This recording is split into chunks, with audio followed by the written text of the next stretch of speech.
Hello world, it's Random Vandom. If you like watching Random Vandom videos, please like and subscribe. Well, at least it didn't say, I'd never do that again. Alright. I asked ChatGPT to write me a scary story about a crazy girl I met in a dream. This is what I got. I've always been a vivid dreamer, but this dream was different. It felt more real than any dream I had ever dreamed before. I was walking through a dense forest. The trees were towering above me like sentinels. It was dark and foggy. I couldn't see more than a few feet ahead.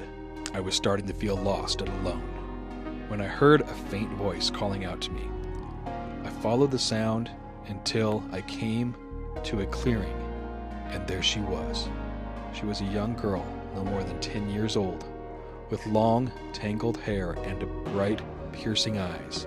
She was smiling at me. But there was something unsettling about her expression. I asked her what she was doing out in the woods alone, but she just giggled and ran off into the trees. I followed her, hoping to find my way back to civilization, but she led me deeper and deeper into the forest. As we walked, the girl started to talk to me.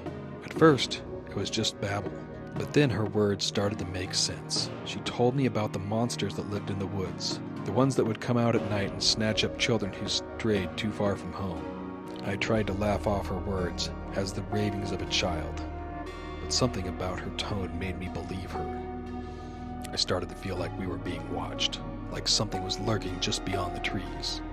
The girl stopped suddenly and pointed to a clearing up ahead. "Look," she cried, "it's them." I peered into the clearing and saw a group of shadowy figures moving towards us. I couldn't make out any details, but I could feel a malevolence radiating from them. I turned to run, but the girl grabbed my hand and held it tight. "We can't leave," she said, her voice trembling. "They'll get us if we try to run." I knew she was right, so I stood there with her, trembling as these figures closed in. And then, just as they were about to reach us, I woke up. I was relieved to find myself back in my own bed, but the memory of that dream stayed with me for a long time. I never forgot the crazy girl and the monsters who lurked in the woods. Next, I asked the AI to write me a self-help story disguised as a horror story. This is what I got. I used to feel like the world was against me. I was constantly struggling, and no matter what I did, I couldn't seem to catch a break. I felt alone and misunderstood, like I was trapped in a never-ending cycle of despair. But then something changed. I stumbled upon a self-help book that promised to help me turn my life around. At first, I was skeptical. I had tried so many things before, and nothing had ever seemed to work. But something about this book spoke to me, and I decided to give it a try. As I began to follow the advice in the book, I started to see small improvements in my life. My relationships began to improve, and I felt more confident and self-assured. But the biggest change came when I started to focus on my own happiness. I had always put everyone else's needs before my own, and it had left me feeling empty and unfulfilled. But as I began to prioritize my own happiness, I started to feel more alive than I had in years. It wasn't an easy journey, and there were times when I wanted to give up, but I kept passing through, and eventually I reached a place of peace and contentment that I had never thought was possible.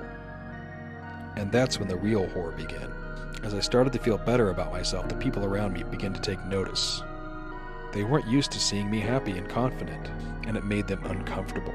They started to distance themselves from me, and I found myself feeling more alone than ever. But I refused to let their negativity bring me down. I had worked hard to get to this point, and I wasn't about to let anyone else's insecurities derail my progress, so I kept moving forward, focusing on my own happiness and well-being.